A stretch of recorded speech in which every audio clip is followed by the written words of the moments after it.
And we're live. Well, happy Tuesday, everybody.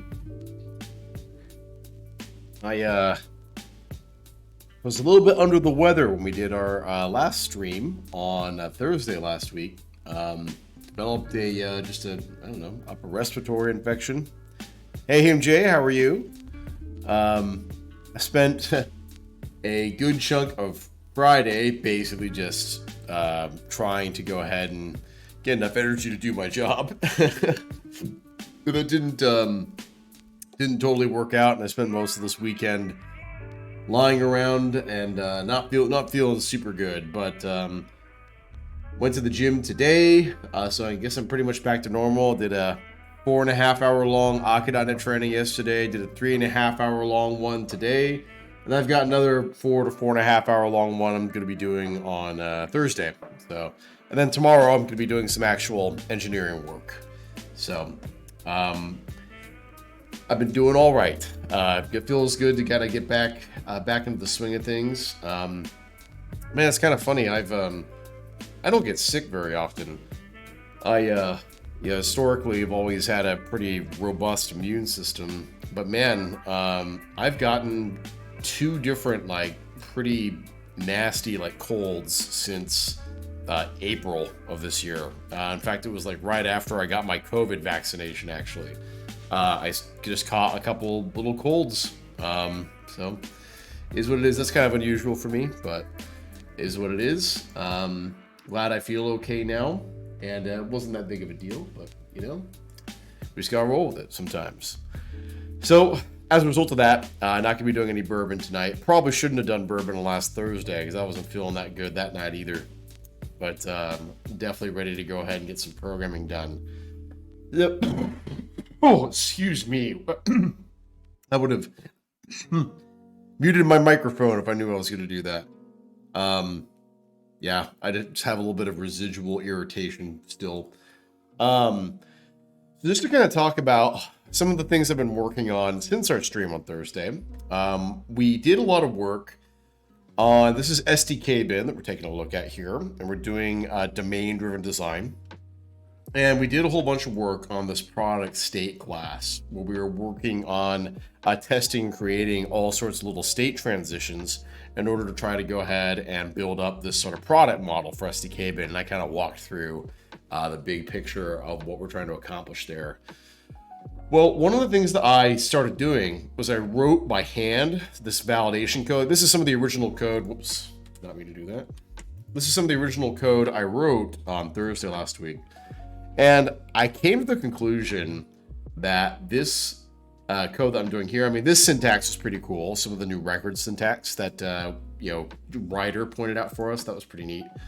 But we came to the conclusion, I came to the conclusion on Friday when I was able to get a little bit of work done before my cold got the better of me. I came to the conclusion that reinventing the wheel and writing my own hand-rolled validation systems probably not a great idea. And in fact, what I should probably do instead is use a library that'll make it really easy for me to express the types of business rules that I want. So what I did was I decided to go ahead and adopt Fluent Validation. And I've been kind of doing a little bit of work over the weekend, playing around with some of that, even though I wasn't as productive as I normally am. So here's what I've actually been working on. So Fluent Validation, if you've never worked with it, it's an immensely popular library, so I'm sure some of you have. The way it works is, it's all strongly typed. You basically go ahead and create a implementation of this abstract validator base class, and you pass in as a generic argument the type you want to validate. And you can go ahead and define some business rules for how we validate those. So I defined some validators for, if I go to common.abstractions here, I went ahead and I installed Fluent Validation into my Sdkbin. Oh, goodness.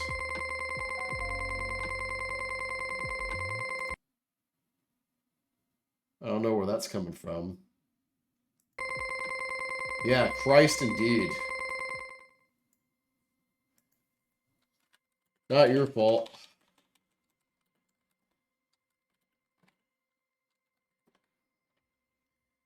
Let me see if I can just mute this stuff. Yeah, it's OBS, pretty sure. Actually, it was Soundtrack by Twitch that was doing that. Okay, well. Oops. If I turn that back up? Nope.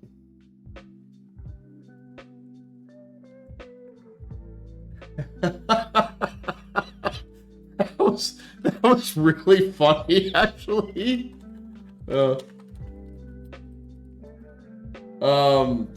Wow, that was pretty. That was really funny, actually. Wow. So yeah, that was definitely OBS that did that. That was not your fault, the Holmes.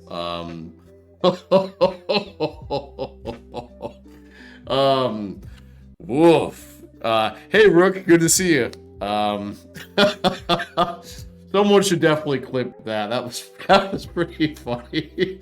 Oh man. Okay. Oh, you're making me laugh pretty hard, even though I've still got like a little bit of a sore throat here. Excuse me. Oh God.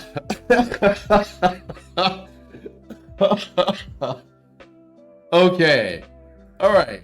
Question from the Holmes. One quick one before I sleep. Explain Akka like I'm a 5-year-old. Okay. Let me think of what's the best way to do this. I'm awfully tempted to go ahead and pull out one of my PowerPoints and get into that, but just to keep it brief. So, explain Akka like I'm 5. All right. Imagine you have a problem that you have to solve with a computer, and that problem is so big that you can't possibly compute that whole problem. 5-year-olds don't understand PowerPoint. I know. That's why I decided to. That's why I decided to go this way. I explain Akka like I'm 5. All right. Imagine you have a problem that is so big in terms of the amount of work it takes to solve it that it can't possibly be done safely on a single computer, or let's say for argument's sake, can't be done on a single CPU. So you have to have a way of being able to break that problem up into lots of little problems, and you can go ahead and use that to go ahead and solve, and basically, solve, rather than solving one big problem all at once, you can break it apart into tens of thousands of small problems and have each of them work, be solved in not just in parallels, not necessarily the right word, but concurrently. Those problems can all be solved concurrently. And at the very end, once you've solved all of those thousands of sub-problems, you could go ahead and combine the results back together, or you could stream the solutions to each of those small problems back individually. So, a good example, if you're trying to build a video game, that's an example of a common technology that people like using Akka.net for. People like using Akka.net in particular for multiplayer video games. Let's say you want to build a little single-player role-playing game. That's your goal. And you aren't necessarily worried about, let's say internet scale type issues and that sort of stuff, which is what a lot of people think about when they think about Akka.net. Let's just think about the complexity of building an interactive world that you want to experience, on a mobile phone or on a desktop or a console. You want to build a little RPG. So you've got your little character, and then you've got the environment. And the environment is full of non-player characters, some of which are friendly and you can interact with, some of which are unfriendly and you might have to fight them. Well, these are lots of little individual entities that all have their own data. Enemies have health. Your character might have inventory. Some of the other NPCs, like merchants, might have a certain amount of money and things you can buy. You have to have some way of being able to go ahead and model all of that, all those different little elements you want in your world, so that you can go ahead and act upon each one and change its state. And when the entity's state changes, such as, let's say you attack a enemy and kill it, you want to go ahead and see something happen. Like maybe the enemy drops some loot at the end, or maybe the enemy runs away if it gets too hurt or whatever. Well, you want to go and program all those little actions for each of those different entity types and kind of have them all act independently in a way that's possible for you to manage. Actors make it really easy to go ahead and encapsulate that data, the state, for what each of those entities have, like their inventory, their health, their stats, all that stuff. And they also have their own individual, let's say, business rules around what they're supposed to do and when certain things happen to them. And you might be interacting with multiple enemies at once. Maybe you're fighting a group of enemies all at one time. And if you go ahead and use, let's say, an attack, a swing your sword that hits all three of them, you want to make sure all three lose their health. Well, reasoning about those types of things might be very difficult for a programmer if they're treating it all as one big object. What Akka lets you do is helps you partition all of that information and business rules into lots of individual objects, all of which can be run concurrently. And they're very lightweight and inexpensive, and they follow a discrete, let's say, life cycle that you as the software developer can program. So that's an example of sort of where Akka might be really useful, irregardless of, let's say, the scale and all that stuff. Interesting. I work as a .NET dev for web applications. Do you have a simple scenario in a non-game way? Don't apologize for taking any of my time. I love answering questions and interacting with the followers and the people who are watching the stream. It's my favorite part about doing this. I can program by myself anytime I want. Let's say a web programming scenario. Well, that's actually kind of what we're working on tonight to some extent. If I go ahead and pull up in my little browser here, this is a website that my company's built and maintained, Sdkbin. We have a set of products and we have a set of, let's say, publishers and customers and all sorts of little moving parts kind of going behind the scenes. Think of this kind of like the App Store meets NuGet. Well, how would actors fit into this? Well, let's say every single time I push, so this product, Phobos, this is one of my products that I sell. It's an application performance monitoring tool for Akka.net. And if I click on Learn More, and I click on View Packages, you can see these are the different NuGet packages you get access to when you go ahead and buy a copy of Phobos, right? So imagine, let's say I want to go ahead and format an email and send that email to all of our users, all of our customers who have access to a Phobos license. Every single time a new version of the package gets published. Like I want to take these release notes and format that into an email and deliver it on behalf of Petabridge, my company, to our customers. And we've got dozens of customer organizations on here. Well, imagine I need to go ahead and iterate through every single user, their individual email preferences, and also potentially, I've got to take a look at each user in the customer organizations that basically bought, because basically a company buys the product and then employees within that company get access to it. I've got to go and check the access level of each employee, and I've got to check the email permissions level of each one of those people too, before I go ahead and send them a personalized email with these release notes on it, right? Well, you could, in theory, go ahead and model that using a relational database, but it gets complicated really quickly. Whereas if you go ahead and use, let's say, actors for something like that, I can go ahead and see an event come into a, let's say, notification actor. And that event is going to go ahead and be that, hey, we've published a new version of this NuGet package. And that actor is going to go ahead and say, okay, I want to contact all of the organization actors that basically have a subscription to this product. And I'm going to go ahead and push them a copy of this notification. And then based on the organization level settings, I can go ahead and decide, all right, who should get the emails based on this. And then I can go ahead and filter down to the individual user actors and say, okay, I want to send this person a formatted email. Do you have, what are your permissions for being able to do that? And I can go ahead and use an actor to decide that. So I can kind of do all of this processing concurrently in memory fairly efficiently and fairly quickly. Now that's a bit of a contrived example because you could do that with a database pretty well. But what if I had, let's say, some real-time programming scenario on the web? Good example. Since you're doing web application development, I'm going to fire up our little demo application that we've been building previously on the stream right here. This is called drawtogether.net. It's a Blazor application that's being used to do collaborative like paint.net drawing behind the scenes. And we're using Akka.net for being able to go ahead and synchronize all these WebSocket connections back and forth. So I'm drawing these brush strokes right here. You can see I've got one one user right there. I'm going to go ahead and do Control, I guess, Shift N, paste another copy of this tab. I'll go ahead and move that over. And now I'm going to go ahead and draw some strokes. And these are going to be synchronized to both places. There's a bit of a delay in how that gets done right now due to the way some of our Blazor code is written. But this is an example of where you can use Akka.net really effectively to kind of synchronize data from point A to point B. Yeah, there we go.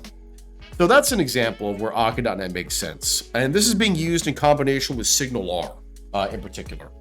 And then there's some other examples that use ASP.net, strictly speaking, but this is a really good SignalR instance here.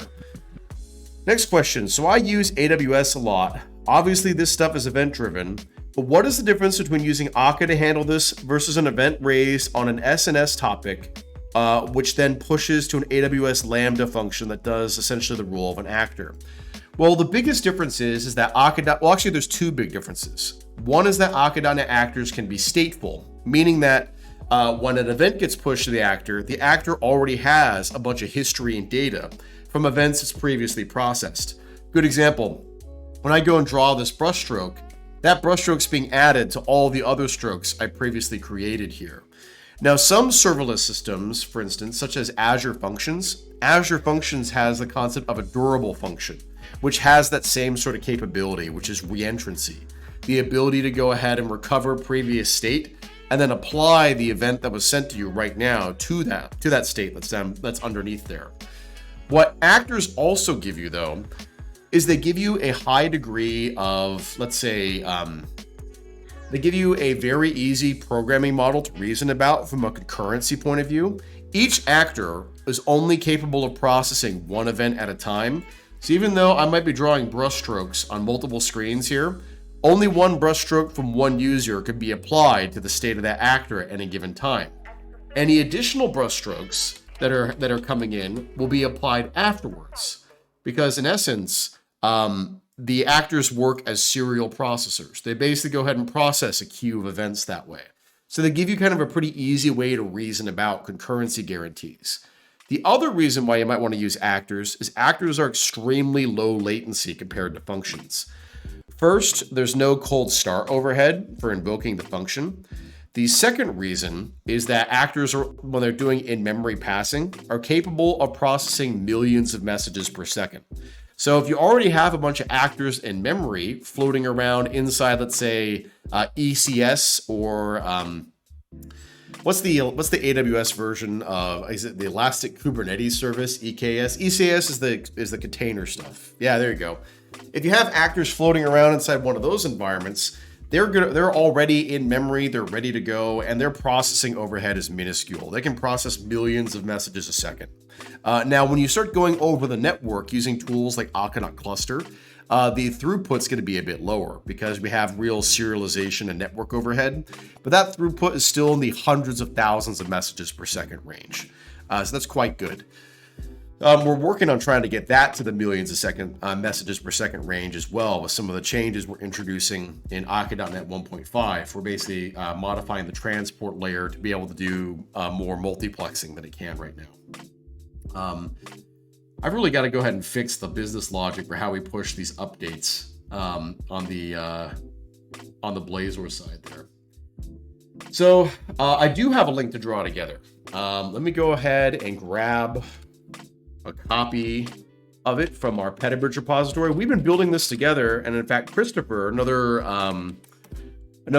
basic .NET developer who participates on the stream quite a bit, has actually contributed a lot of the code. In particular, he was able to go ahead and change the Bezier curves right here.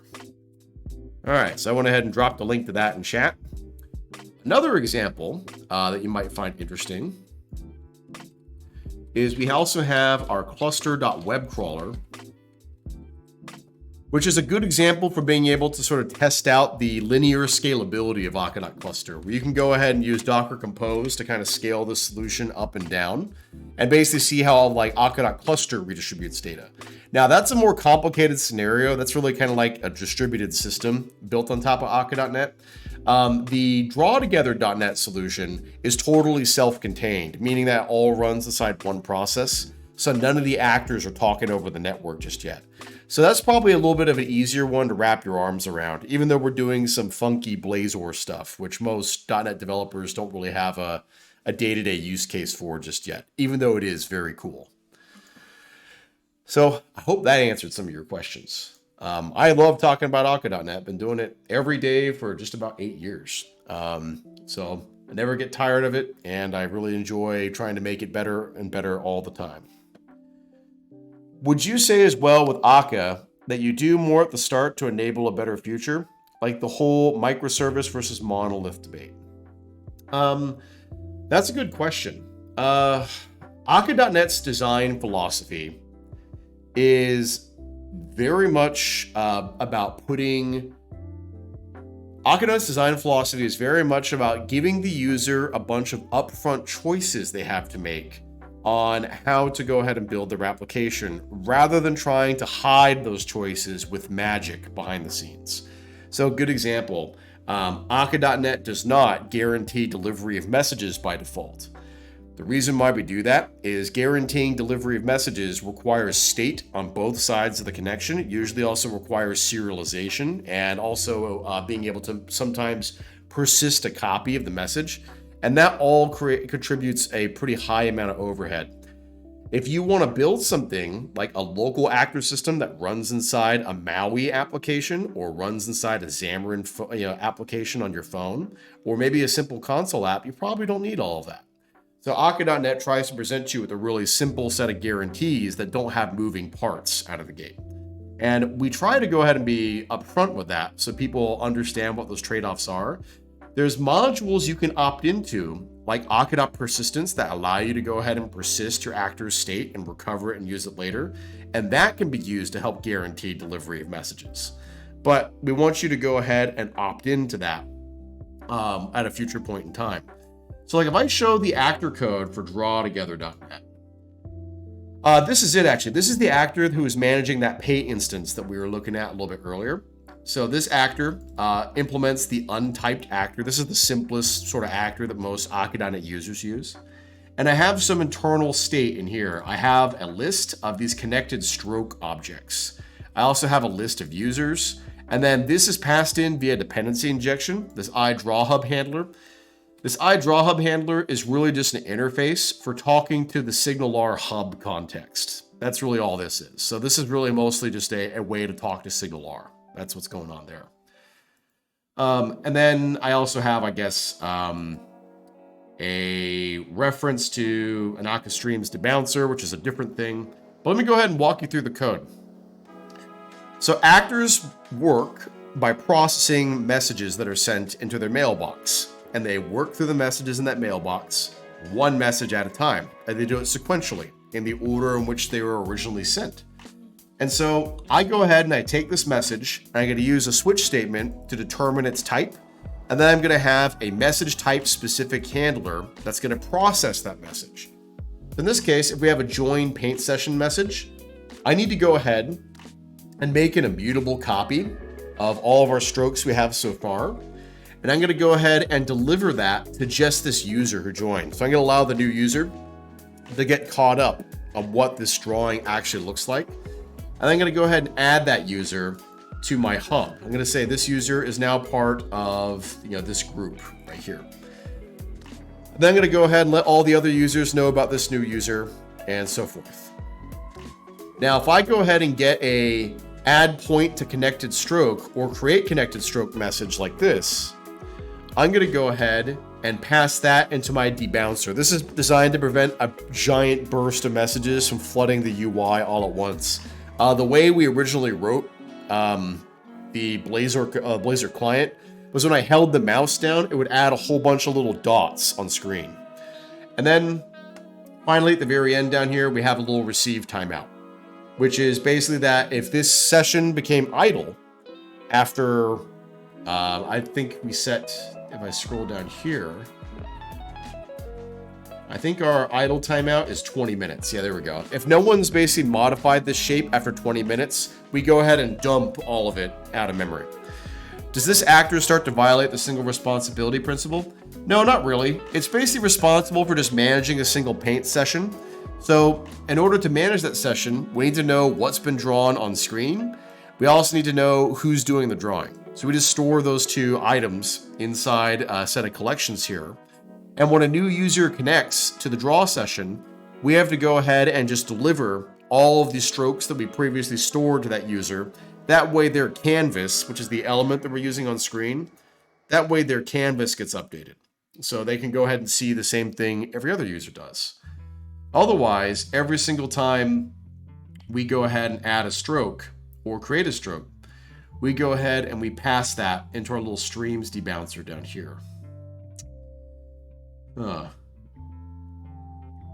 What's all this stuff? Oh, this is the Bezier curve stuff that Christopher was doing. Yeah, so he went ahead and wrote this. Okay, so you wouldn't go as granular to have like a stroke actor and a user connection actor because those two pieces of data relate to each other in memory. Yeah, that's exactly right. So what we're doing here is like for each different drawing session, so there can be an arbitrarily large number of drawings. Like theoretically, if I push this live to Windows Azure as a web app, I could have 20,000 people working on 100,000 drawings if they wanted to. And each one of them has its own actor.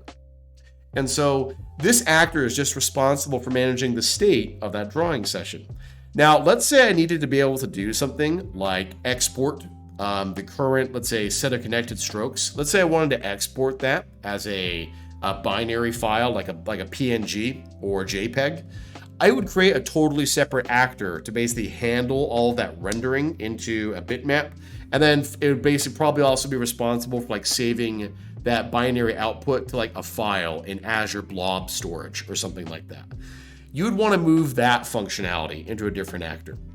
If I needed to go ahead and query what are all the drawings that are currently active right now, I would want to create a separate actor that keeps track of that. And maybe that actor would go ahead and receive some heartbeats every single time a drawing was updated. And that heartbeat might include the number of users in that session and maybe a timestamp for when that drawing was updated. Can an actor talk to another to get information about existing drawings? Oh yeah, absolutely. Actors talk to each other using, let me see if I can find my code here. Here we go. This is an I-hosted service that's running my Akka.net actor system in the background of my ASP.NET application. So I go down here, and this is a little bit of configuration stuff. Basically, I'm kind of allowing my dependency injection system to be used inside Akka.net. That's basically all I'm doing here. And this is designed to make it so my actors can talk to SignalR. But when I go ahead and I create my Paint Manager actor, this actor is sort of the parent of all the individual painting actors behind the scenes. When I tell this Paint Manager actor a message, what this actor is going to do is it's going to go ahead and basically either create a brand new child actor, or it's going to go ahead and use the same actor that corresponds with this instance ID, meaning like this is for every single paint session, it has a unique identifier, and I have an actor named after that identifier. So when the parent actor here, this Paint Instance Manager, receives a paint session message, it knows which child actor should receive that.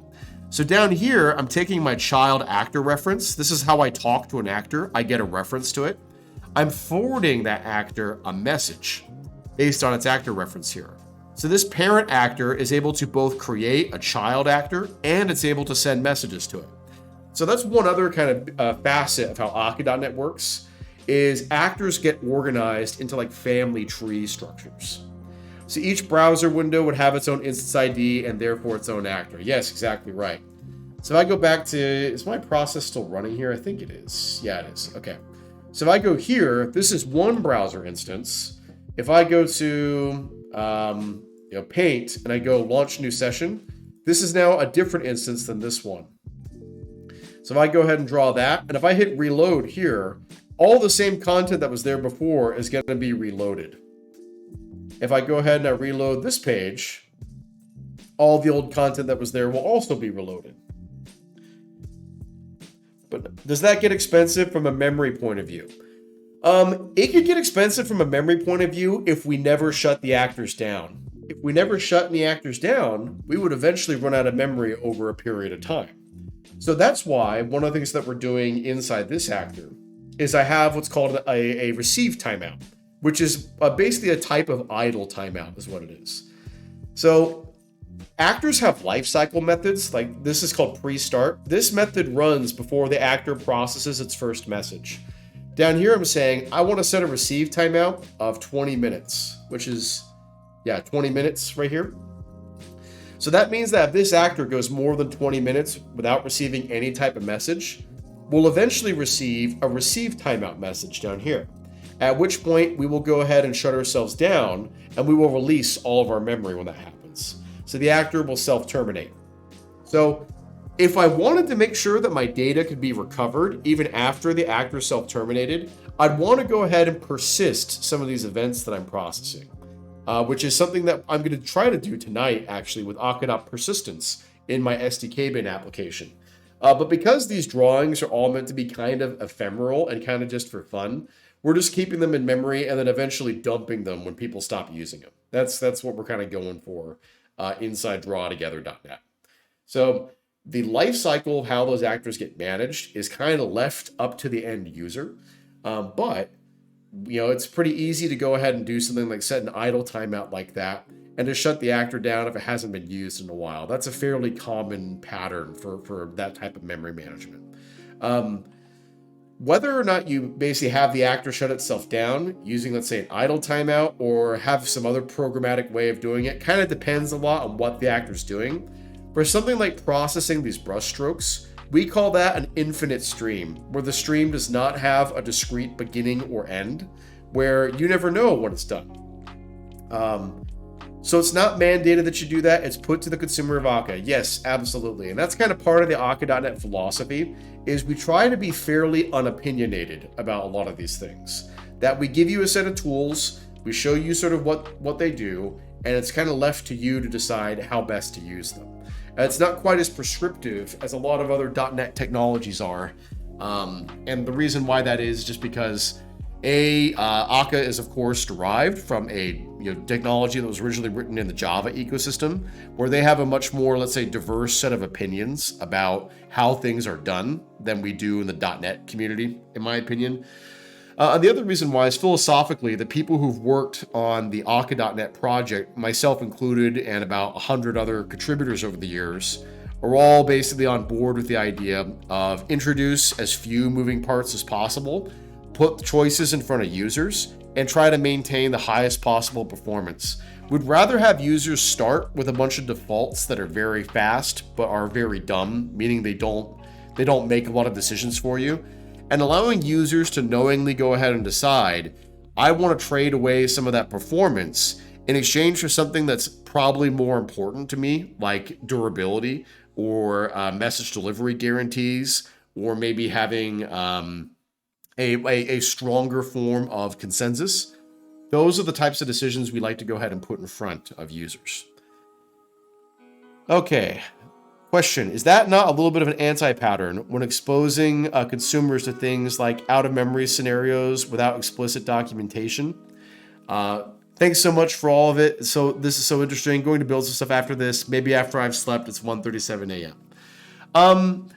I don't necessarily think it's an anti-pattern because we're not necessarily like blindsiding users to that stuff. We make it pretty clear in our documentation that actors live forever by default until you explicitly shut them down. But we kind of just leave it up to, let's say, I basically look at it as treating the users like adults is sort of how we're looking at it, where it's like, listen, these tools are going to do whatever you tell them to do, and that's what makes them very flexible and capable of working extremely fast. But you basically need to go ahead and just take a look, read through the documentation. We've got a lot of coursework and everything that myself and others have produced to kind of help make it easy for .NET developers to wade into this without needing to write a big proof of concept first. And, you know, we always can do better on documentation and examples. That's kind of one of those, just like software itself, that's one of those projects that's never done. There's always better ways to go ahead and reach people and help communicate the information about how a product works and the way each individual user needs to hear. So we're always trying to do a better job. But I'm, you know, always trying to make the Akka.NET ecosystem as robust as possible because I really enjoy it. And my number one reason for starting Petabridge and working every day on Akka.NET versus, let's say, you're going back to work at another tech startup or working for Microsoft again or whatever is I built Akka.NET and a lot of the other libraries and open source technology I work on. I built those things for other people like me who were disappointed that they didn't have the tools they wanted to go ahead and solve the problems they were working on in .NET.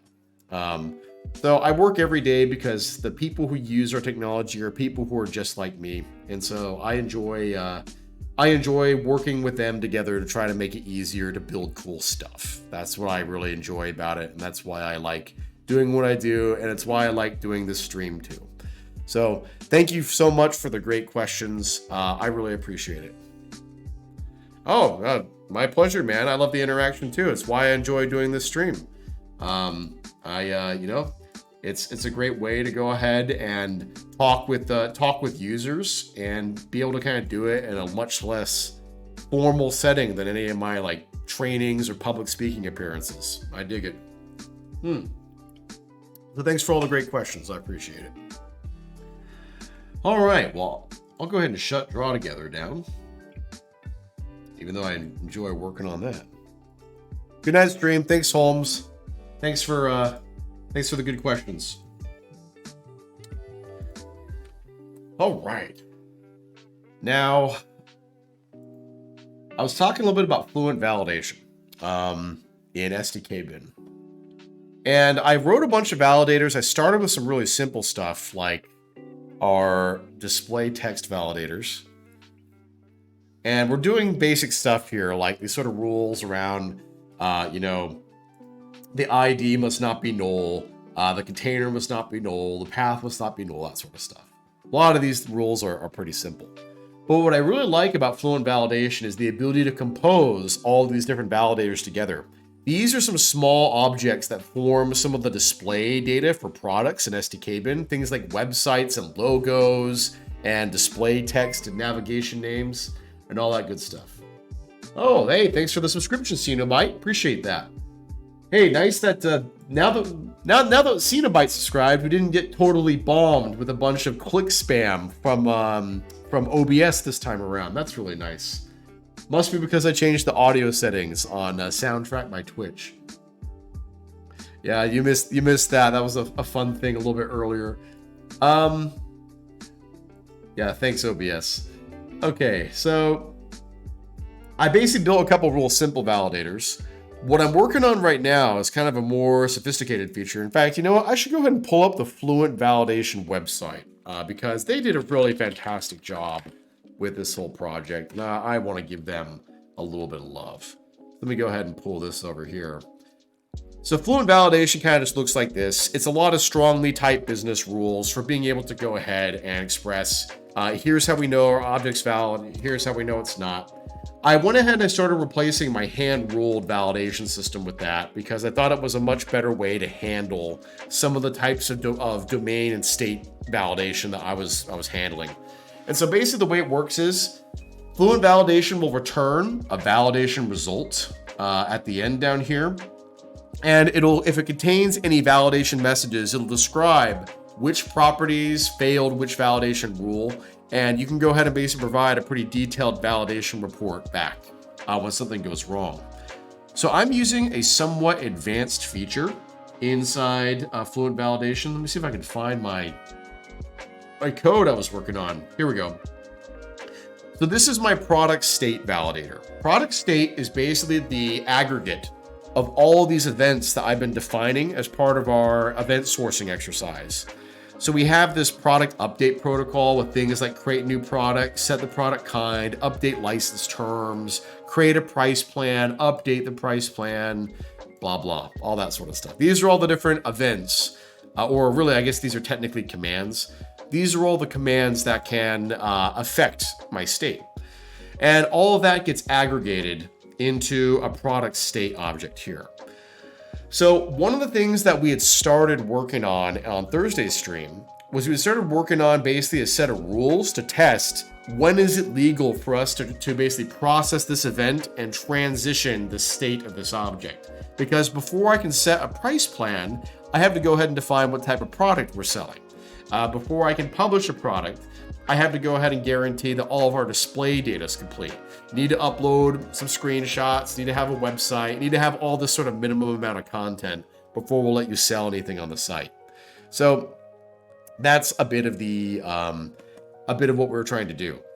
So the feature I'm using in Fluent Validation is what's called rule sets, where I'm validating the same type of object, but I have different rule sets I can process based on what state my object is in when we start processing this message. So these are preconditions, basically, is what we're validating. And so I have a precondition for process create new product, a precondition for process set kind. These are different message types. And then what I'm working on down here, I think I might be done with this actually, is are we ready to publish the product? We basically need to go ahead and check to see, can this product be published yet? And that's checking to see if a whole bunch of stuff has been done. And if it hasn't been done, then we'll go ahead and, just not let the product get published yet. We'll just send an error report back to the original requester. So that's what we've been working on. Let's see. Now, let me see if this is all done. We checked out our product data, our display data, our pricing plans. One thing I don't think we've defined a validator for is publisher data. Yeah, here we go. This is what I was working on this weekend. Okay, perfect. So I'll go ahead and start with this. So our publisher data basically contains a publisher ID, a navigation name, and a publisher logo. Okay. So I'm going to go ahead and define my first rule. Rule 4, we'll go ahead and do publisher ID. And I'll go ahead and say not null, not empty. All right, that's pretty easy. Then we'll go ahead and do rule 4. Oh yeah, I got to do this. Because I basically had to implement this as a nullable publisher data because of the way we defined our record types, I had to include the null suppression operator there, which is basically like the opposite of a null coalescing operator. Next, I got to go ahead and do publisher logo. And here I can do set validator, and I can go ahead and do stored file validator.instance. It's going to borrow all the business rules I defined on the stored file validator and run that against the logo. That's pretty nice. And then I can also do publisher name, set validator. Voila, all that's done. Use some fancy C#5 syntax here. And then in product state, I need to go ahead, actually, I guess it's my product actor. Let's see this. I'm going to go ahead and do rule 4. Rule 4. X dot product data dot publisher data dot not null. Then I can add some dependent rules down here. These dependent rules only run when the previous rules run. So I don't want to bother validating the content of the publisher data if it hasn't been set yet, because that's just not going to be productive. I know that the navigation name's not set because the object doesn't exist. So we got to go ahead and make sure this isn't null before we run this. Then I'll go ahead and do rule 4, product data, publisher data. I'm going to do set validator. Let's see, publisher data. Yeah, there we go. Perfect. Okay, and then what else on this object do we need to validate? View. Product display data, terms, publisher data. That all looks pretty complete to me. All right, I think we're good to go on that score. I can go ahead and save that. And then down here, to determine if our product is ready to publish, let me go ahead and get rid of this. I'll go ahead and do product state validator. Dot instance.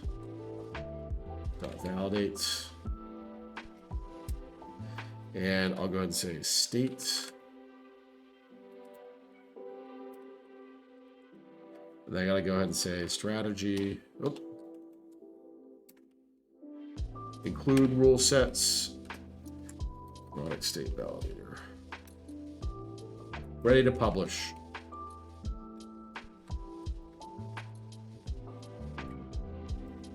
Oh, whoops. Didn't mean to include that there.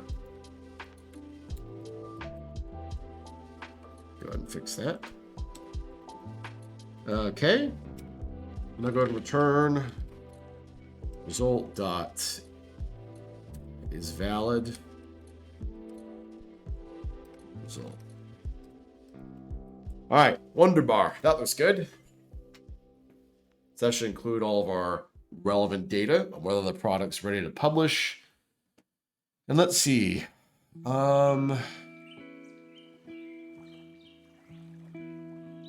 Looks like we're manually doing validation there.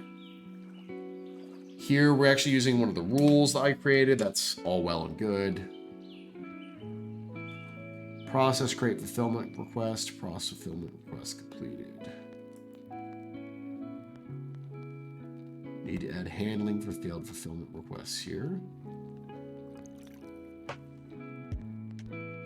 All right, this looks okay. Let me go ahead and see if I can compile this.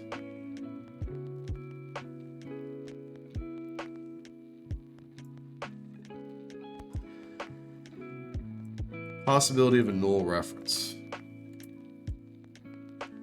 Let me go ahead and add a debug assertion. I was about to cough there for a second. All right, let's take a look at this. That, on the other hand, yeah, I'll just suppress the warning. Okay, well, that certainly didn't help. Let's see.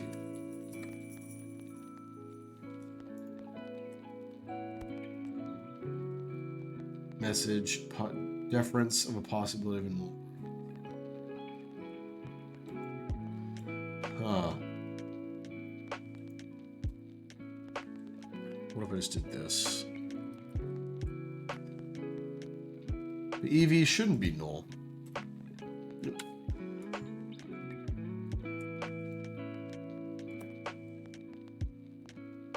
Change parameter of message to type string. No. Well, what if I got rid of... Just got rid of that. Oh, that's why. Let me look here.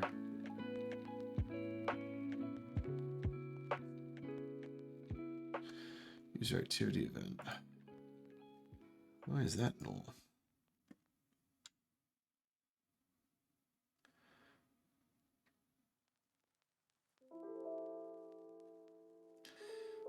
Oh, it's because the event might have nullable fields in it. Yeah, let's just disable it with a pragma. That's the way to handle that.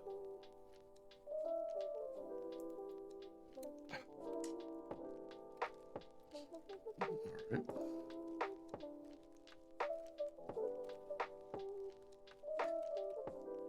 Oh my goodness. Okay.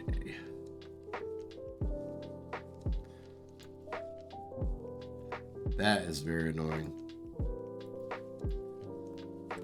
This is just unit testing code anyway, so I'll just use a debug assertion. All right, that looks good.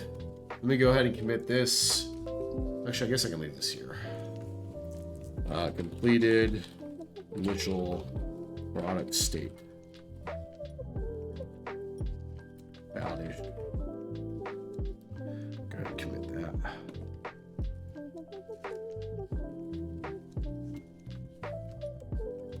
Push that up.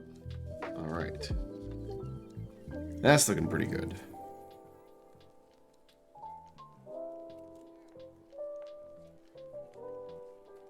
Now, I need to go back to my tests. Down here, let's see if I can rerun all these, if everything works okay. I haven't touched any of my unit tests.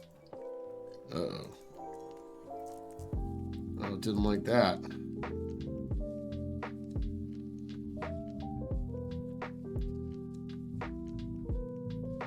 Okay, that test ran fine. No problems there. Let's try that again. Okay, they all passed. Well, that's good. Should set product kind second. Should not set product kind before create. That is correct. Let's see.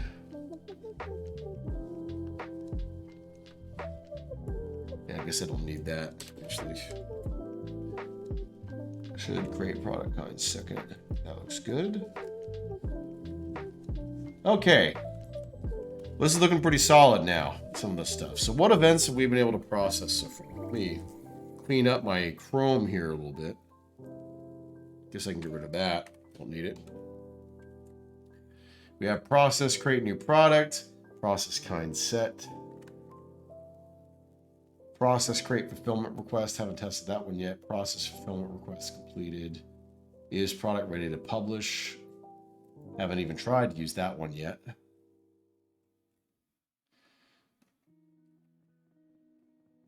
You know, one thing I thought about doing, actually, since we're using records everywhere, so I have this little Boolean that I got to return, whether or not we're updated. I should just go ahead and do return, maybe, I don't know, new state, old state.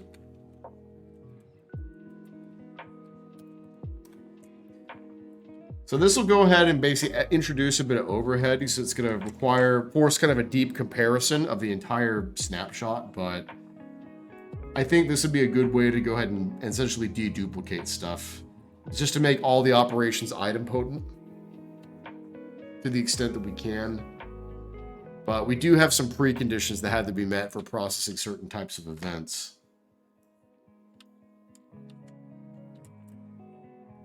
So I thought about this change. Yeah, I'll give that a shot. Okay. Let me go ahead and try running all my specs again, knowing that I've changed that. All right, perfect.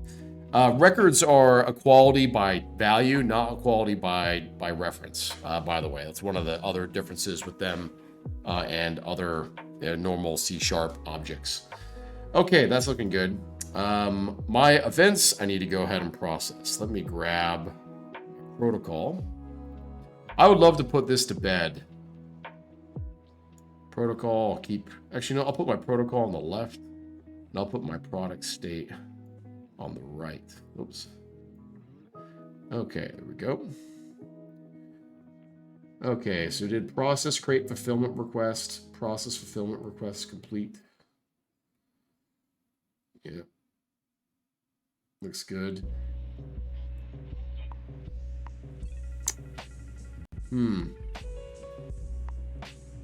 Yeah, new state will actually never really equal original, come to think of it. And there's a simple reason why. It's because we're always adding something to the change log when we do that. If I wanted to make that comparison, I need to do it before we touch the change log. That's why. So that comparison doesn't totally work. So let me just get rid of that. Probably better off not overcomplicating it anyway. Okay. Product state.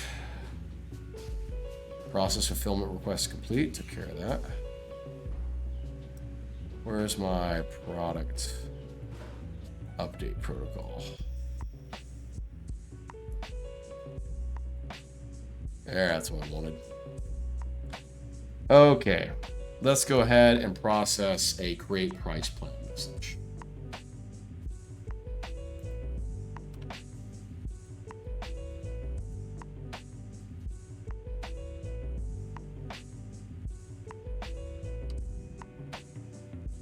public static.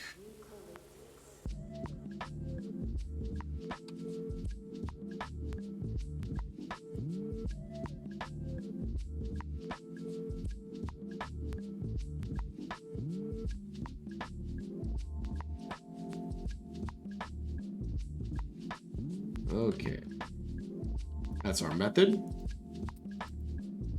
Now, go ahead and close some of this product actor. Actually, damn, I think I needed the product actor file. Yeah, I did. That's where my validator is.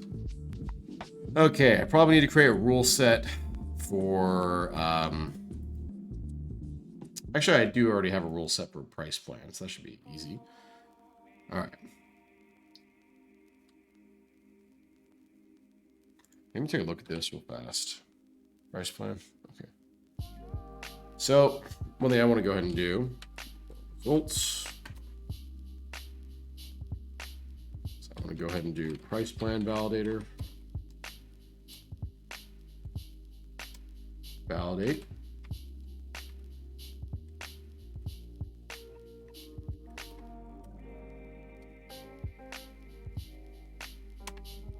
Okay.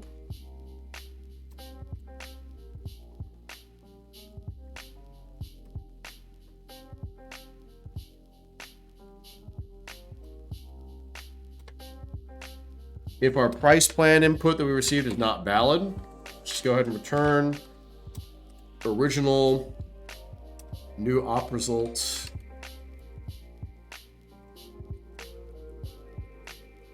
Let's see, bad request. I'm reusing HTTP status codes because I think don't reinvent the wheel. I think they're a pretty good way of being able to go ahead and determine what did or did not work. All right, there we go.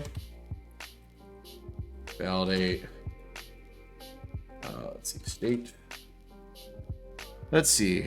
If I go to my products actor here, ready to publish product, process set kind. We'll do a rule set.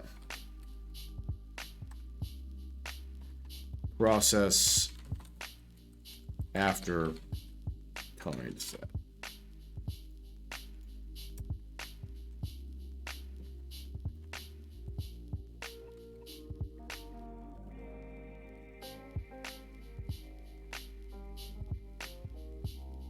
Rules need to have a stringy name in Fluent Validator. So that's what I'm doing here. Oops.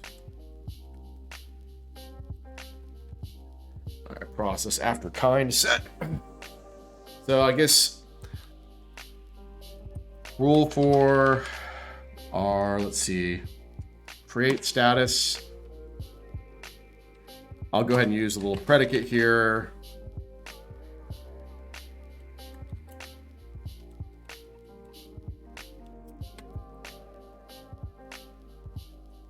Let's see, I'll do X equals,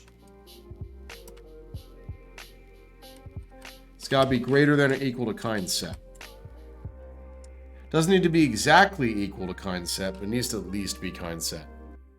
And then what else do we need in order to actually start setting price data? I think that should be it. Yeah, I think that should be all right, actually. Yeah, that should be fine. I'm trying to think, is there anything else we actually need to double check on there? Yeah, I think that's it. So the rules are pretty simple. I'll go ahead and do results. So at this rate, results are empty if we're down here, so we can just reuse the same object. Actually, you know, I'll just keep it clean. Price results. We're not helping anyone by reusing the same object. Thoughts, product state equals product state validator. Instance. Validate. Go ahead and validate original. Then Gotta do this little delegate thing again. Strategy dot include rule sets. Process after kind set. Rider will automatically kind of make that a little bit more readable for me. One of the things I really like about it is this is kind of the edge of where one printed page goes, and it's trying really hard to make sure my code doesn't extend past that. Which, as someone who includes a lot of code samples in websites, emails, and that type of thing, I really appreciate that. It helps me format it so it's easier to read online later. All right, so if we validate our state, if product state results, then we'll go ahead and basically return the exact same thing. No, actually, I guess technically it's a bad request, but it's bad for different reasons. I wonder if I should change that. Well, I'll figure that out later, I guess. All right. So, I guess one other thing I should go ahead and check. Do price plans have an identity associated with them? They sure do. And we do not allow pre-existing price plans to be updated. Let's go ahead and say, all right, original dot product data plans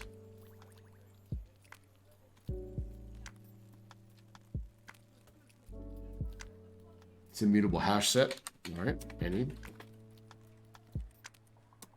ID equals S. Nope, not product ID. Plan ID. One extra little state check. In fact, you know what? I should actually move this up here.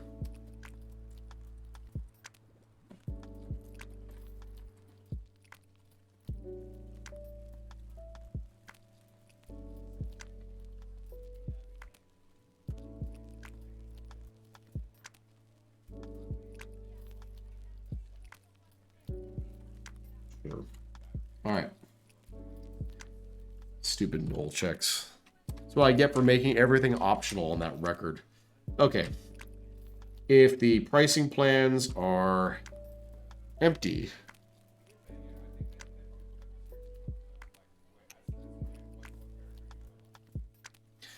you know what? I think I've got an idea for how I can actually refactor a lot of that code so I can get rid of all this null well, I was about to say shit. I said it anyway. All this null crap that I don't want to necessarily have in there. I could probably actually use a special case pattern to get rid of that. That would help make this code a lot cleaner. The dealing with the nullability stuff is really quite frustrating, actually. I can also use the option type that's introduced in Akka.net for when I don't have a value specified yet. That's another way I could go about doing it. But if everything's all immutable records, I should just go ahead and just start adding, setting values and that sort of thing, and have a bunch of empty records from the onset. Maybe that'd be a better way of doing this, rather than having these nullable record types everywhere. I'm thinking that might be a better idea. And I should probably, for those types of commonly recurring patterns, I'm going to take what I've been working on in the products domain here, and I'm going to apply that to our payments domain. I'm going to apply that to our customers domain, our fulfillment domain, our users domain, and a whole bunch of other subdomains that I can't even remember off the top of my head right now. So whatever pattern we use in all those areas is all going to kind of follow from what we're doing here. And I'm thinking that maybe using these sort of null ways, this kind of using null as a way of representing an option is pretty weak. C# really needs an option type. I made a joke on Twitter, why didn't I just use F# for this? Because a lot of the language problems they're running into are already solved there. Reason why I didn't use F# is because I'm short on time. I don't get a lot of time to work on this stuff, and I don't want to deal with the overhead of fully wrapping my arms around a new language and a new paradigm at the moment. I just don't have the luxury of being able to do that, even though I really respect the language and the community of people who work on it, but it's, sometimes you just got to make do with what you got to do. The other problem I have to think about is hiring F# developers. It's a much smaller talent pool, but somewhat ironically, it'll never get bigger without people taking the lead and building products around it. So maybe I'm in the wrong there, and I should just go ahead and reconsider doing some of the stuff using discriminated unions, option types, and all that in F#. Maybe that'd be a better way of doing this. Now I can hear myself talking myself into that. Good going, Aaron. Well, it wouldn't be the worst thing in the world. Also give me a reason to go and update the F# API for Akka.net, which we haven't really touched that much. There's an unofficial F# API built by Bartosz, one of the main contributors to Akka.net. That's pretty popular. On the other hand, hiring like F# developers would definitely kind of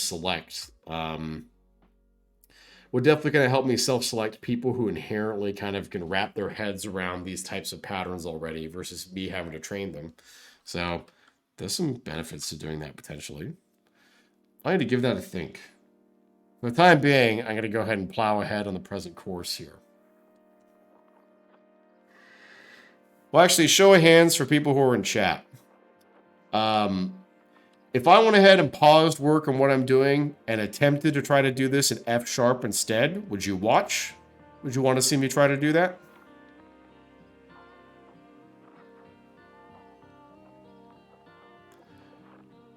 Him, Jay Wood. All right. Anyone else? Anyone else on board for giving the F# stuff a try?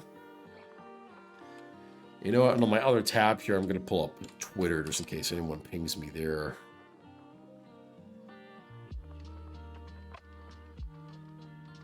Nope. Not so far. Nelson Jimenez, I am on C#. Yeah, me too, brother. Feel you there.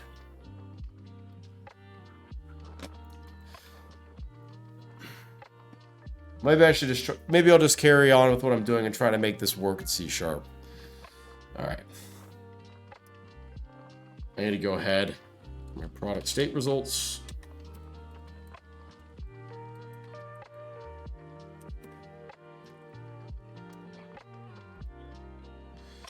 New validation failure.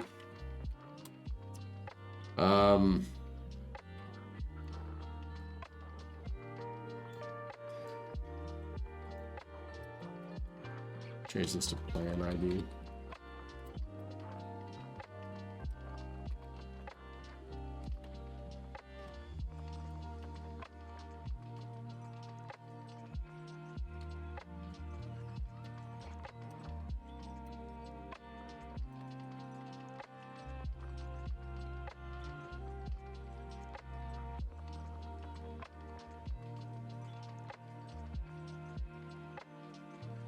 Pricing plans are immutable, by the way, in Sdkbin.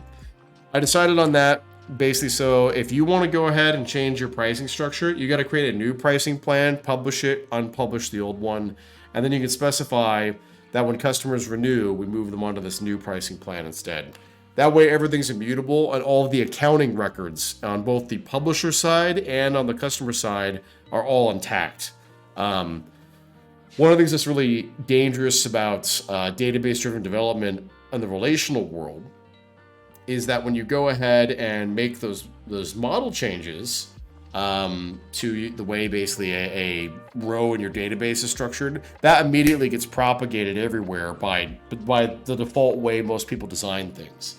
An event source system, because all that pricing data can be memoized inside an event, we can go ahead and basically have a consistent record of what that price structure looked like at that point in time, which is really helpful. Even though that we can make that price unavailable in the future, we can't ever modify its properties or delete it. Okay. All right, we got that going. Then, let's see. Now I've actually got to go ahead and update my pricing structure down here. So I'm going to go ahead and say, all right. How do I do this up above? All right, var new state equals original with product data.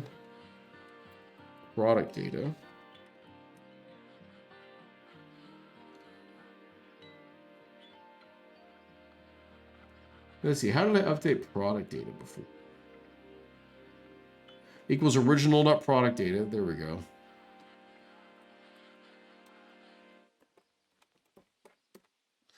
And we'll go ahead and say plans equals original.product data.plans.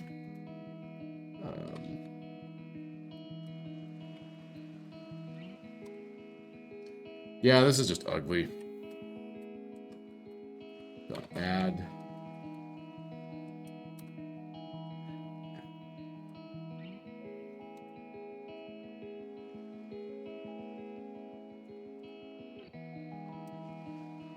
That's not payment. There we go. That should do it. Nice, deep, immutable copy of everything. Ah, never have to do this.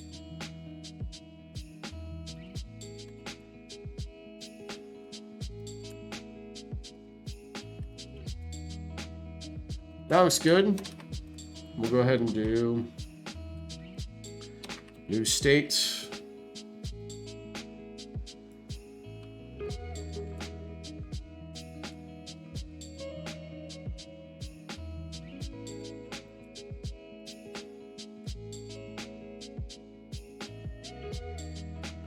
All right, that's looking good so far.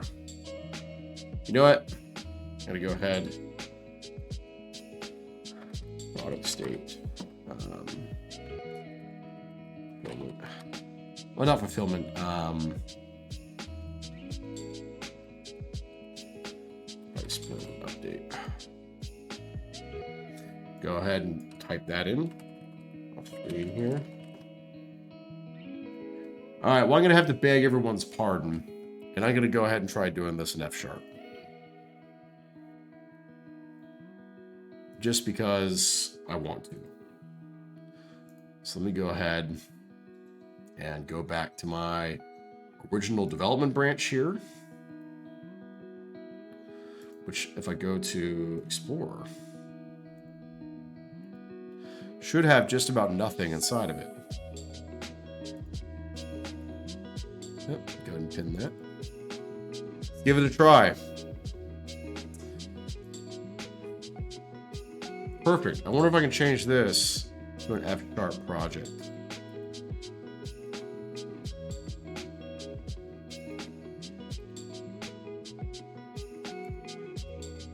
No, I can't. All right, so let me go ahead and we'll start by deleting this. Remove it all. All right. New project. In fact, let me go ahead and create a branch here. Experiment. F#. Let's give this a try. This might be funny. So the only F# I really do for a living is maintaining our build systems, which are all written using Fake, which is the F# sort of build environment. I'm going to go ahead and move this into the source folder. Got a bunch of empty folders in there. And delete all those. Yeah, let me go ahead and open this real fast in Explorer. Get rid of all that stuff. Actually, that may not be the worst thing in the world. Yeah, we'll see if that's okay. So I'll go ahead and name this sdkbin.com and .abstractions. Okay. That's the folder.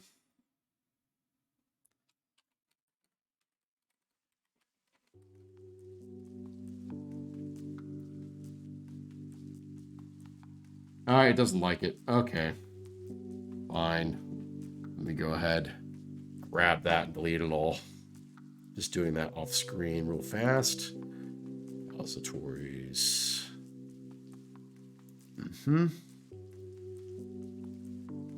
Okay.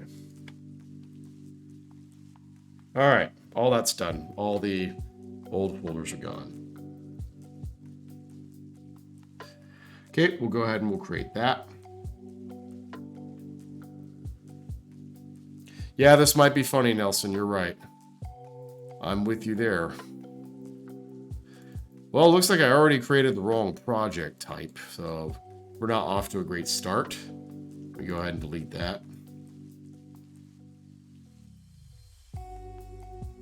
I accidentally made a command line app when I meant to make a class library.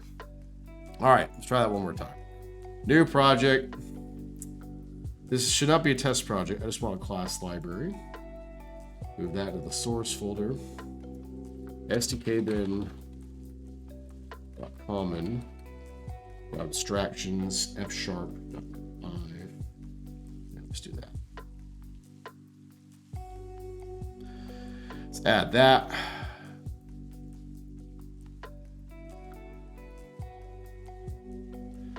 Module say hello print name. Alrighty. Add new project. Let's see, we have, oh, what's in my pull request right now for this stuff? I go to github.com/petabridge Sdkbin common. Oops, it's Sdkbin -common. All right, this is my little pull request here. So we have, in terms of my folder structure,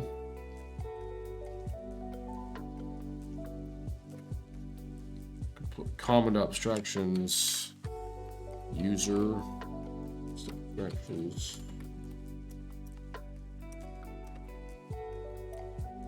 Got it. Why don't I go ahead and start with my product domain, which is where I was running into all this trouble. Let's go ahead and do product update protocol. Here we go. All right. Let me go ahead and view this in its own little tab here. All right, let's give this a shot. Sdkbin product abstractions. Let's give that a shot. Okay. Add reference.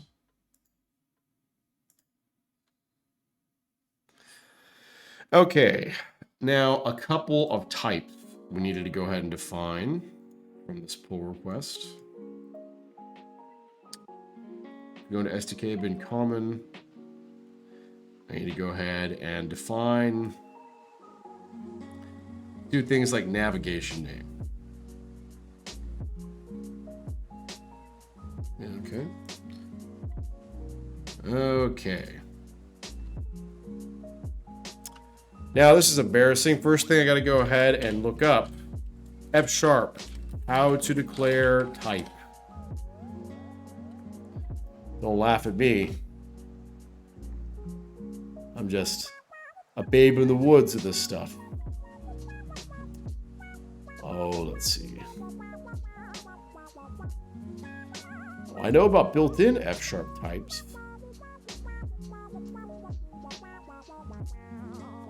Yeah, here we go. All right, you can always count on Scott Walshin and F# for fun and profit. Okay. So, what types of F# types are there? Records, discriminated unions, option types, all the good stuff. All right. This is a record, pretty similar to what we were doing in C#. All right, I can go ahead and give that a shot. Discriminated unions. All right, that's pretty good. Okay, so either we define a record or we define a discriminated union. That sounds pretty good. Matching union types. Got it, got it, got it. And then option types is where we have these some or none. Yeah, here we go. All right, these are all the good things that I want. Want all that stuff. So let's go ahead and create a module. I believe that's what we need to do here. Let's go ahead and create a module. And I'm going to go ahead and rename this. And we'll call this product update protocol.fs module product update protocol. Okay. We'll go ahead and do a type. And we'll go ahead and call this type. I go back to here. Why don't we start with something simple, actually? Get rid of that for a second. Go to here. Go ahead and add a directory.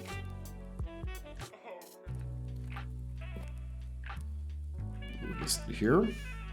Yeah, sure.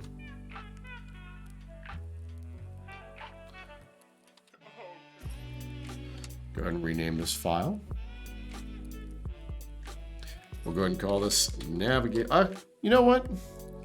Maybe a better way to do this is rather than using folders and individual files. Go ahead and delete that, actually. Yeah, get rid of that. Let's go ahead and just call this rename display module display. All right, that's good. And we'll go ahead and do type navigation name. And let's see.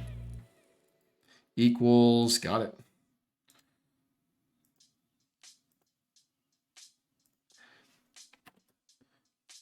I guess this will be string.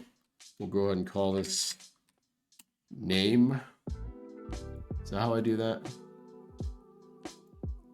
Oh no, the name comes first, type comes second. Okay, got it.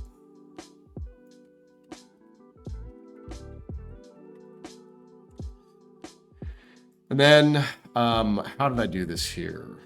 String URI slug. Okay, we'll do that. Our first type. Yeah, do I need to do it? I guess I need to do it camel case and F sharp, or do I have that backwards? Type. Best to create union types in one case. Let's see. That's all union types, which I do want to use. Option types I want to use. Take a look at our record types. Mixing and matching records. Looks like they tend to use, sorry, I meant the way you define params. Yeah. Looks like I'm not doing this the F sharp way.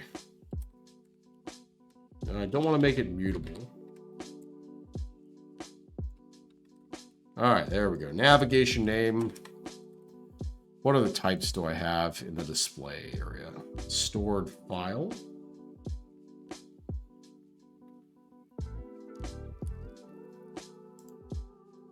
Okay, so I've got my whole bunch of little properties there. All right.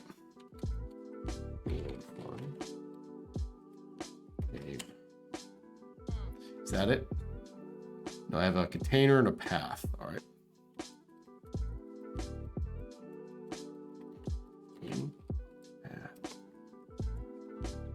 Then let's see. Mixing and matching. Complex number tuple. Just a list of labeled types. Label order. What's all this good stuff? Using records for function results.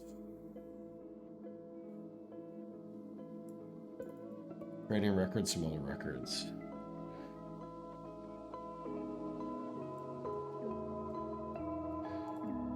Okay. Record equality, record representation.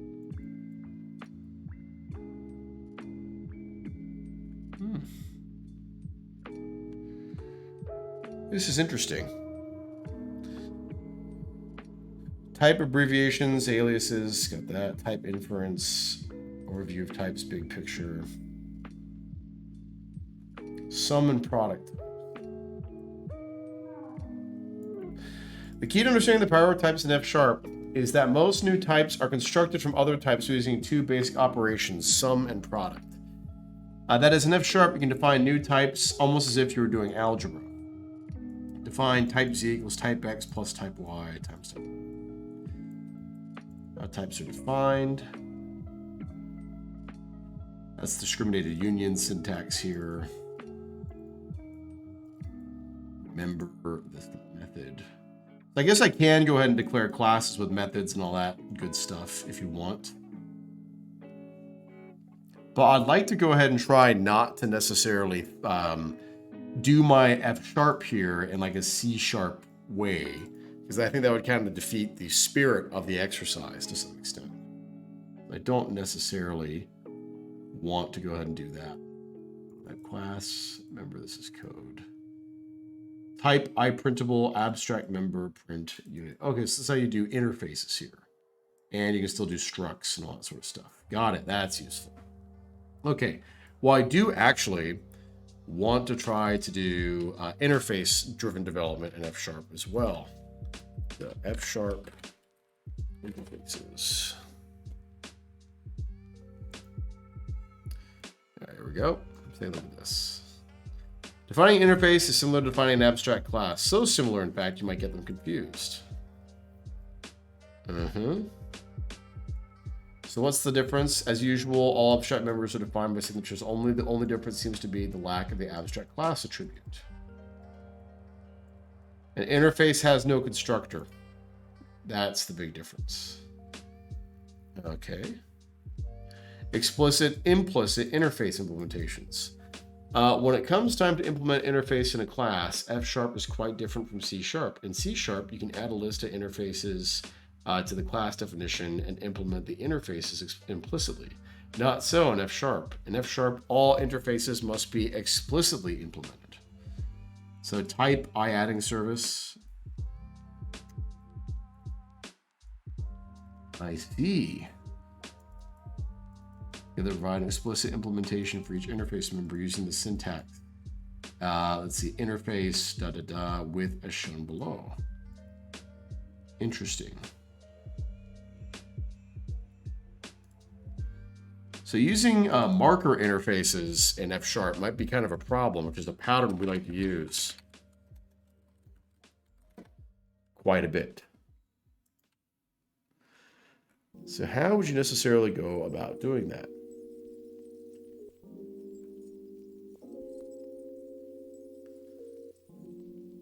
Let's see. Yeah, I'm just taking a look on off screen here. How would I go ahead and define a marker interface?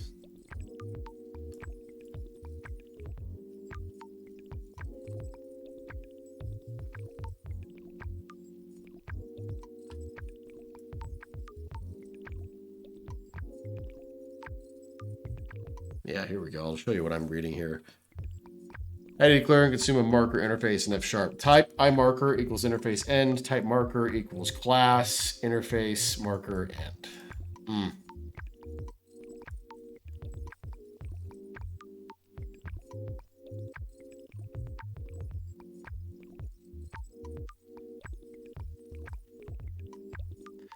Taking a look at my Stack Overflow karma there. Let's see.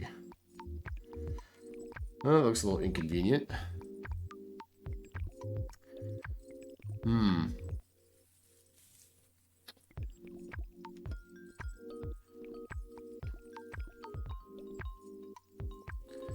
Yeah, if I want to be able to go ahead and group a bunch of related objects together, do I go ahead and check what module they're in? Is that how I do this? What's the right way to do that? Let's see. Tips for learning F#, popular post, thinking functionally, property-based testing. I know how to do that. Designing with types.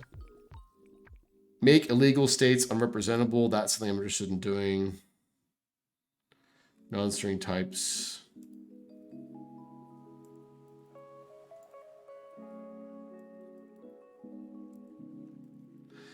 You know, one thing you could do, oh, here's how we could go about doing this. Rather than using a marker interface, I can take all the messages that belong to a single protocol class and make that protocol class, like message instance, a discriminated union.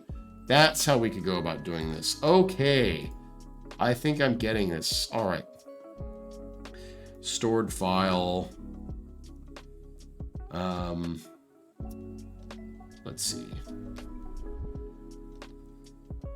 And you know what? That's, I think, all I actually kind of need for now. Actually, you know, I do need one more type. I need my, grab it. Display. I think I need website. I do need that. And I need my display text. Okay. So I'll go down here to see what I'm coming. I'll go ahead and do, let me see if I can go dual screen here. All right, display text. Okay, so I'll go ahead and do type, markdown text,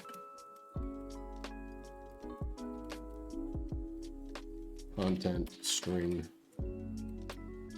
type, HTML text, content string, type, plain text, content string, type display text will be a discriminated union of these three types I just defined. I think maybe I have to do this actually down below. And so display text equals, let's see, markdown text, HTML text, plain text. Okay, there we go. Got my discriminated union of the possible text types. Cool. So now I don't need a little enum anymore for this. I can actually just use the type system for that. Stored file. What else? Text. So we took care of that. Website.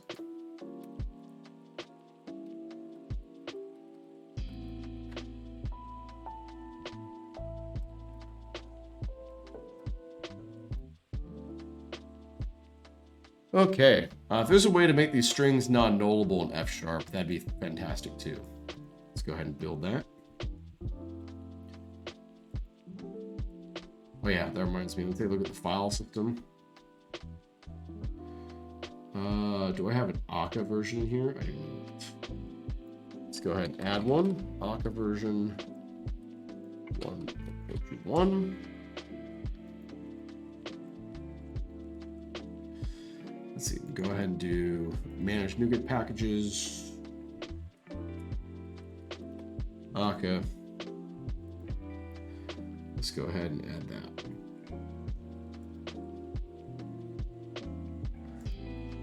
Okay, perfect. Okay.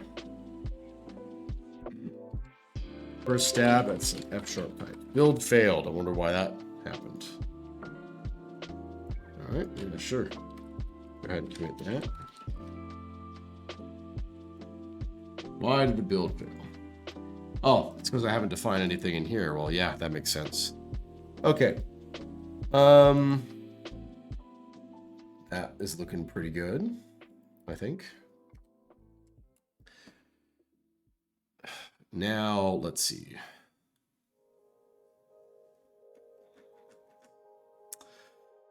I still need to have a way to kind of organize things into protocols using interfaces. I haven't found a good way to do that yet. That's okay. Open Sdkbin.com. Okay, we'll open that. And then we'll go ahead and do, I'll go ahead and move this back over again. Close that. What else do I need? Publisher data. All right, well, you know what? Let's go ahead and define something really simple. We'll go ahead and say, make a product equals plus ID.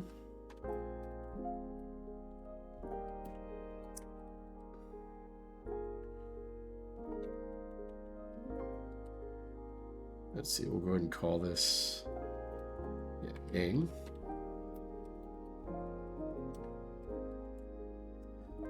And we'll stick with that for now. That should be okay. And we'll go and do type. Set product kind, although I don't have a product kind defined yet. Let's go ahead and do type, update, license terms. And this will be a record. Product ID. String. And then we'll go ahead and take our discriminated union. Let's see, we'll go ahead and call this license terms. Display text.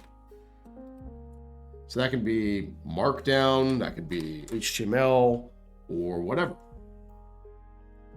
So we're able to go ahead and use kind of like the type system to go ahead and make sure this object is one of those three. Okay, got it, that sounds good. We'll go ahead and have...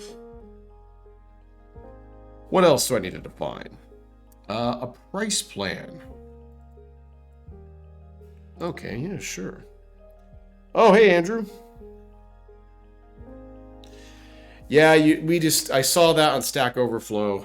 That basically we need to have, like, doing marker interfaces in F# is actually something that I didn't think would be that verbose. But yeah, it's a bit of a doozy. This is interesting though. The other thing, the reason why I'm interested in having those type markers in F# is because I use them to group the serializers together. I basically say like, hey, these messages need to be handled by this serializer. These ones need to be handled by this one. I also use them for doing routing inside Akka.net, where I say, I'm looking for this interface that has this property on it, and I can just hand over those messages to wherever they're going to go when that comes in. Let's see. Create new product, update license terms. You know what would be a really good thing for me to go ahead and add here? This is the product update protocol. Let's do this. Add file. We'll go ahead and call this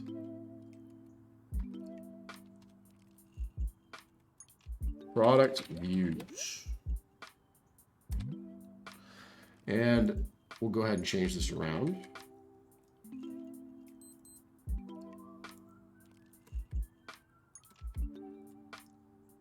Let's say model product views. I'll just call this views actually. Go ahead. Rename that. Let's try that again. Rename. Call that views. Call this views. I think I have to do equals. Yeah, all right. And we'll go ahead and do type. Product view.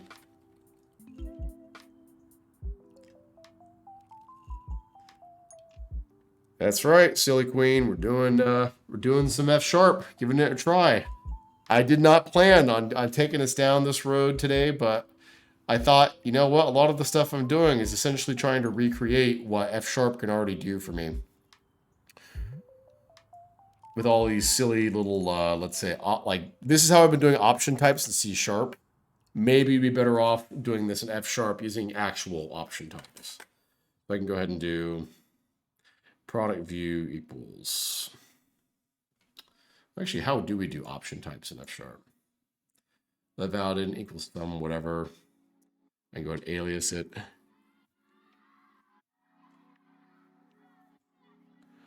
Option types are not just for primitives. Here's how not to do it. The option module.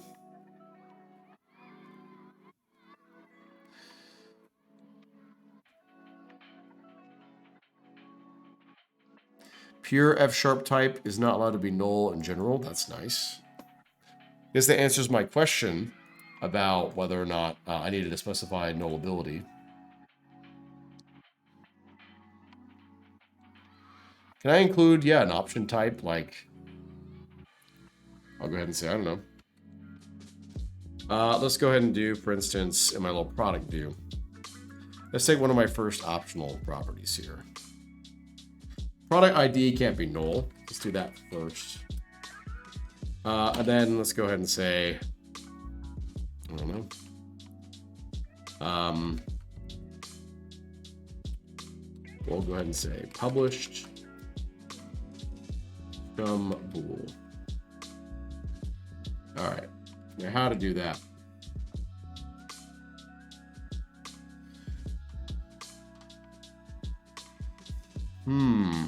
How would I articulate that in here? Option.fold. Ready to do the sum operator. Like that.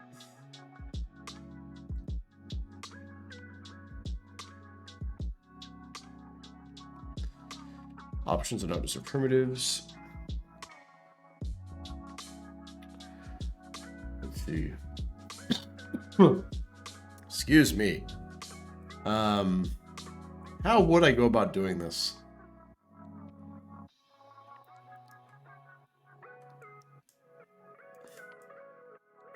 Use generic value. Maybe I've got to do like a builder pattern or something in F#. That's what I was kind of trying to do before. Actually, oh, you know what? I must be going about this the wrong way. My types need to be should be concrete with my product view. If I want to send a discriminated union in my actual command messages, I should go ahead and just oh, Irismont, thank you.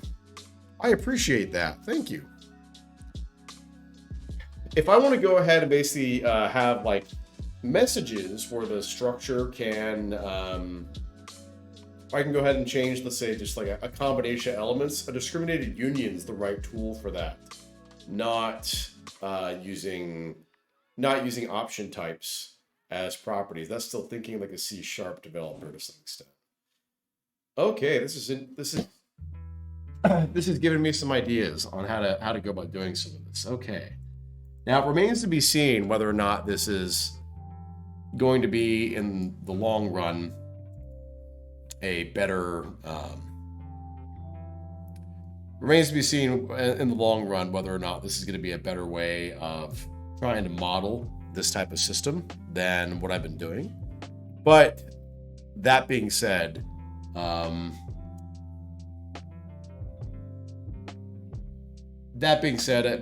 might be worth exploring. So I'm going to go ahead and actually commit this. Flushing out pipes. I'm going to go ahead and commit this. Publish that.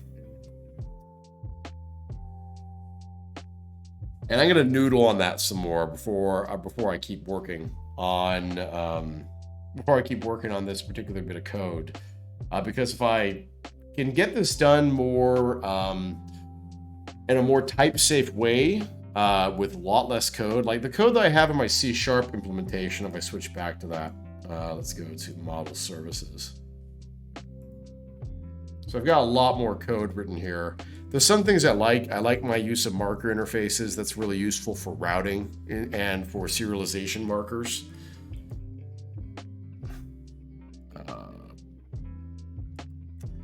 But like if I take a look at, let's say, our product, where is it?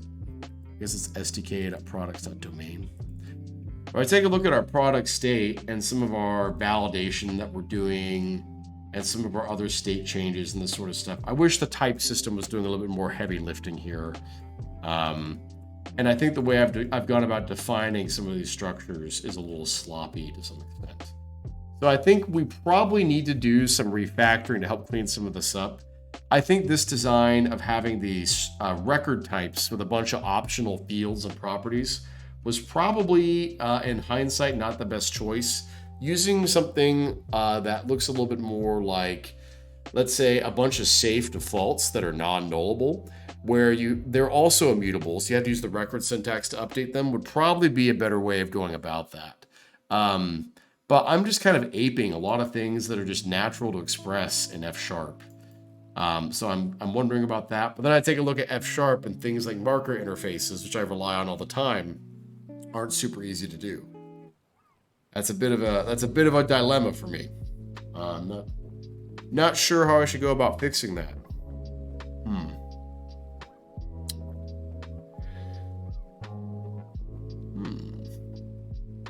Well, I think what I'm going to go ahead and do is I'm going to go ahead and call it here for tonight's stream.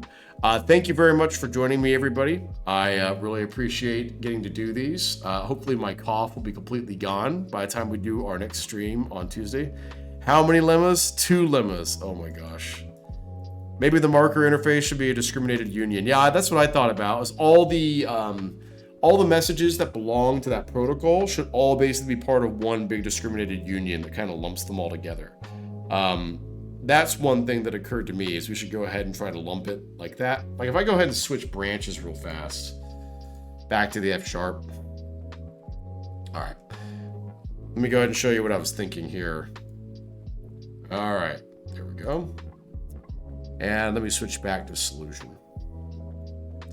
If I go down to my protocol class here, I'd go ahead and have like a type protocol, let's see, product update command.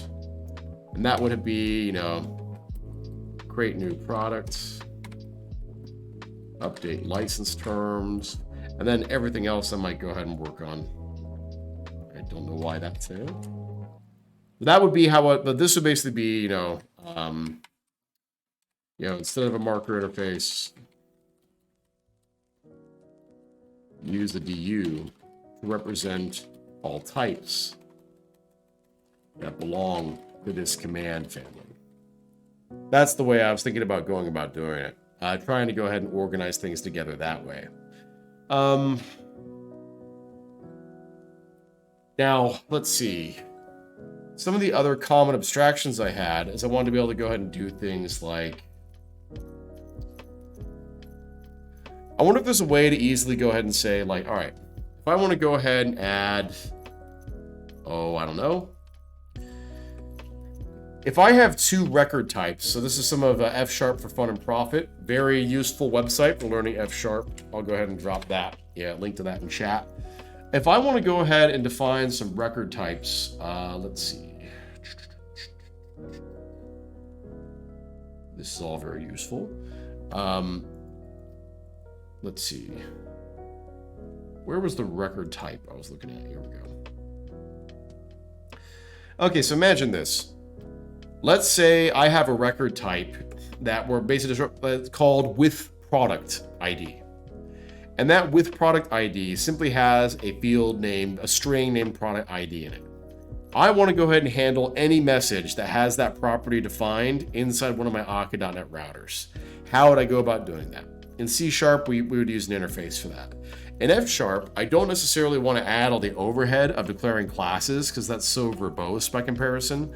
I want to have a way to basically just check to see if that one property is defined inside my message. So maybe I can use the deconstruction operator to do that. So for instance, if I can go ahead and say, all right, I want to go ahead, and if I scroll down here, record equality, let me go ahead and Google this real fast. F# record deconstruct. It's actually test if record has property. All right, here's something I want to look at. F# type constraint for a record with a specific property. Trying to create generic function which requires its type of argument that is a record type that has a specific property. How would you go about doing this? Okay, so Thomas, who's a F# expert, basically recommends, okay, well, that's a little bit of overhead here using a interface. Okay, so basically we're kind of back to what Andrew was suggesting, which is we've got to go ahead and create an interface like this, and then we go ahead and we just implement that on our record types here. That's not the end of the world. And we could definitely go ahead and make all that work. But still, that is a little bit of a bummer. Well, I'm going to go ahead and noodle on this, and I'm going to call it a night for the stream here. Thank you very much, everybody who participated tonight. It's never that I like being right. It just tends to go that way. Yeah, thanks. All right, everyone. Well, thank you very much for your time tonight. I really appreciate it. I had a lot of fun on the stream today, and I always really enjoy getting to work together with all of you. So thank you very much, and I will see you all on Thursday night. Hopefully, I'll be in good enough shape to actually drink some bourbon then. I would really enjoy that. But otherwise, I hope all of you get a good night's sleep, and I will see you all on Thursday. Thank you very much.